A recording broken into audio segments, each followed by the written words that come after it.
नमस्कार साथियों, मेरा नाम है आर.के. सिंह। संस्कृति आईएएस के यूट्यूब चैनल पर आप सभी का स्वागत है। आज हम अपने इस एपिसोड में बात करने वाले हैं जिस विषय की, वो है डी वोटर्स। ये चर्चाओं में है, तो आज हम अपने एपिसोड में बात करेंगे कि आखिर डी वोटर्स एक बार फिर से चर्चा में क्यों हैं और इनसे जुड़ी हुई जो भी महत्वपूर्ण बातें होंगी जो आपके परीक्षा के दृष्टिकोण से महत्वपूर्ण हो सकती हैं, उन पर भी हम संक्षिप्त रूप से बात करेंगे। सबसे पहले हम देख लेते हैं कि आखिर डी वोटर्स किस संदर्भ में चर्चा में है। एक न्यूज़ लेते हैं। न्यूज़ है, Hemant Biswa Sarma 1.2 lakhs D voters identified, 41,583 declared foreigners. ये कहा गया है कि जो असम है, असम राज्य के जो चीफ मिनिस्टर हैं हेमंत बिस्व शर्मा, उनके अनुसार क्या है कि वहाँ पर लगभग 1.2 लाख डी वोटर्स चिन्हित किए गए हैं, आइडेंटिफाई किए गए हैं, जिनमें से क्या है कि 41,583 इसमें से विदेशी घोषित किए गए हैं। जब से ये न्यूज आई है तब से ये चर्चा का विषय बना हुआ है। खास तौर पे यहाँ की अगर बात करें तो जो असम के मुख्यमंत्री हैं, उन्होंने इस बात का जो खुलासा है वो इस संदर्भ में किया कि इनके द्वारा वहाँ पर जो विपक्ष के नेता हैं देवव्रत सैकिया, उनके द्वारा एक प्रश्न पूछा गया था। उसी प्रश्न के प्रत्युत्तर में शर्मा ने ये बताया कि अब तक कुल लगभग 1,19,570 ऐसे लोग हैं जो डी वोटर्स हैं।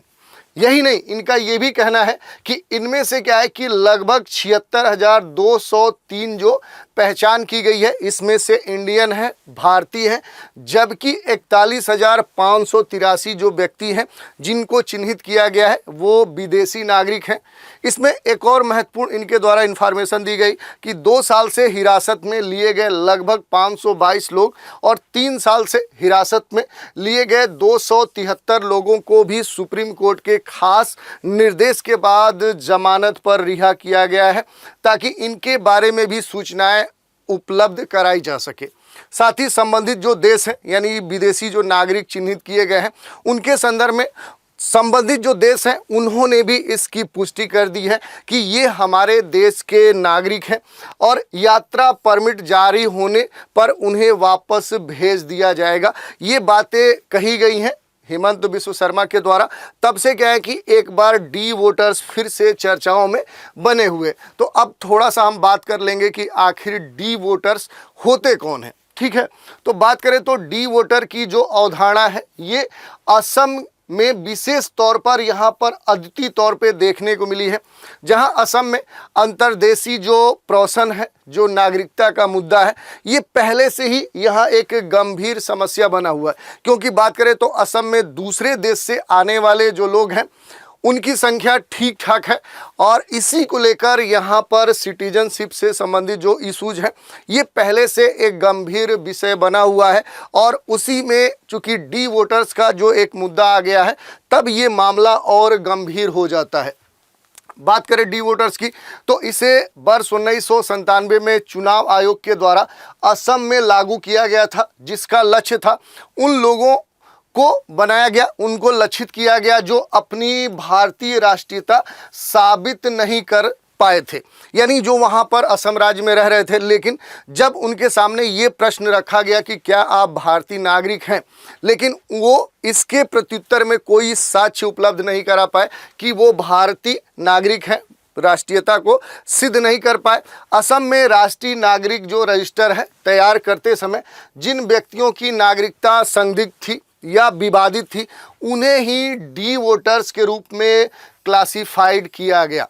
देखिए, बात करें तो असम राज्य में जो राष्ट्रीय नागरिक जब रजिस्टर तैयार किया गया तो वहाँ के जो नागरिक थे, यानी वैसे व्यक्ति जिनकी नागरिकता पहले से कह सकते हैं कि संदिग्ध थी, दूसरी बात, या फिर उनकी नागरिकता को लेकर कोई इशूज था, कोई विवाद था, डिस्प्यूट था, ऐसे जो नागरिक थे उन्हें ही डी वोटर्स की श्रेणी में रखा गया। तो ये हमने समझ लिया। इसके साथ अगर बात कर ले नागरिकता अधिनियम 1955, या नागरिकता जो नियम 2003 है, इससे जुड़े हुए ये दो नियम हैं, इनके बारे में हम देखते हैं ये क्या कहते हैं। तो जो नागरिकता अधिनियम 1955 है, दूसरा नागरिकता जो नियम 2003 है, इसकी अगर बात करें तो इसमें संदिग्ध जो मतदाता हैं, जो डी वोटर्स हैं अथवा जो संदिग्ध नागरिकता है, उसको परिभाषित नहीं किया गया है, उसका कोई उल्लेख नहीं है, उसे कोई खास तौर पे डिफाइन नहीं किया गया है। और नागरिकता नियम 2003 क्या है कि नागरिकता संशोधन अधिनियम 2003 के प्रावधानों के अंतर्गत ये तैयार किए गए थे। 2003 में बनाए गए नियम में राष्ट्रीय जनसंख्या जो रजिस्टर है और जो भारतीय नागरिकों को राष्ट्रीय रजिस्टर की तैयारी के लिए अपनाए जाने वाले चरणों की जो सूची दी गई है, उसके अनुसार अगर बात करें तो इसमें क्या है कि जो NRIC है, इसकी तैयारी से संबंधित जो धारा 4 है, उपधारा जो 4 है, इसके अंतर्गत केवल यह उल्लेख किया गया है कि जिन व्यक्तियों की नागरिकता संदिग्ध है उनका विवरण स्थानीय रजिस्टर द्वारा आगे की जांच के लिए जनसंख्या रजिस्टर में उचित टिप्पणी के साथ दर्ज किया जाएगा, ये बात कही गई है। दूसरी अगर हम बात करें तो सत्यापन प्रक्रिया समाप्त होते ही एक परिवार या फिर एक व्यक्ति को एक विशिष्ट प्रारूप में सूचित किया जाता है कि क्या उन्हें संदिग्ध नागरिक यानी डी श्रेणी के रूप में वर्गीकृत किया गया है, ये प्रश्न पूछा जाता है। इसके साथ क्या है कि रजिस्टर में अपना नाम जोड़ने या न जोड़ने का फैसला करने से पहले उन्हें तालुक या जो उप जिला है और नागरिकता रजिस्ट्रार के समक्ष सुनवाई का अवसर भी प्रदान किया जाता है, ये बात कही गई है। इसके साथ क्या है कि रजिस्ट्रार के पास अपने निष्कर्षों को पूरा करने और उचित ठहराने के लिए लगभग 3 महीने का समय भी होता है। इसके अलावा अगर बात करें कि आखिर यहाँ पर जो डी वोटर्स हैं, जो संदिग्ध मतदाता हैं, आखिर इनकी स्थिति क्या है, इसको थोड़ा सा देखने का प्रयास करते हैं।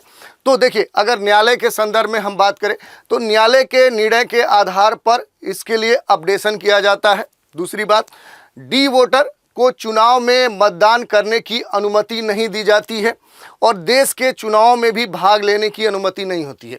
पहले की अगर हम चर्चा करें कि न्यायालय के निर्णयों के आधार पर अपडेशन किया जाता है, तो जो डी वोटर्स हैं उनकी स्थिति विदेशी न्यायाधिकरणों के आदेश और उसके बाद के जो न्यायाधीश हैं उनके निर्णयों के आधार पर अपडेट ये की जाती है।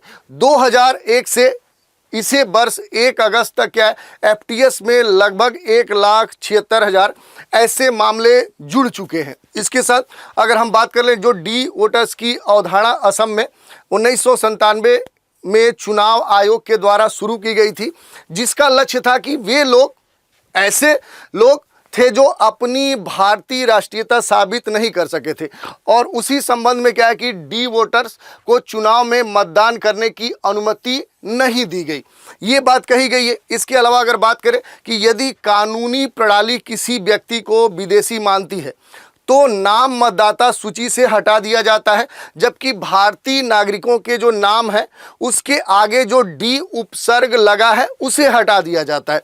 तो ये स्थिति इसके बारे में कही गई है। इसके अलावा अगर बात करें तो देश के चुनाव में भी भाग लेने की इनकी अनुमति स्पष्ट रूप से कहा गया कि नहीं दी जाएगी। इसके अलावा अगर इनकी स्थिति की बात करें तो जो संदिग्ध मतदाता है इसके रूप में चिन्हित करना एक अस्थायी उपाय है और इसे लंबा नहीं खींचा जा सकता, यानी ऐसा नहीं है कि इस श्रेणी को बहुत दिन तक किसी व्यक्ति के साथ जोड़े रखा जा सकता है।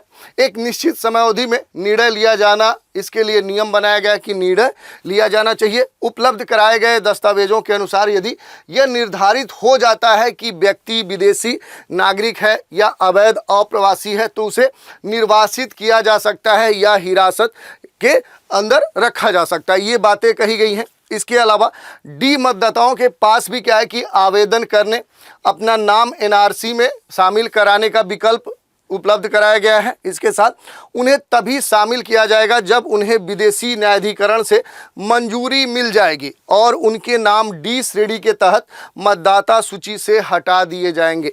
तो ये हमारे यहाँ जो कानून है उसमें ये बातें कही गई हैं, ये उल्लेख किया गया है।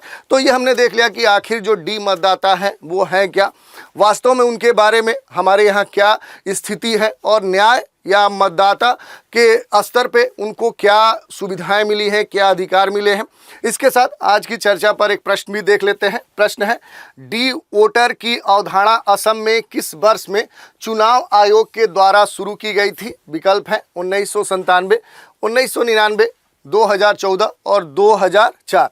तो इस तरह से हमने बात कर ली कि आखिर डी वोटर्स हैं क्या और इनके संदर्भ में क्या अपने देश में स्थिति है। तो आज के इस एपिसोड में इतना ही। नए एपिसोड में एक नए विषय के साथ फिर मिलेंगे, तो आप हमारे साथ बने रहें। इसके लिए धन्यवाद।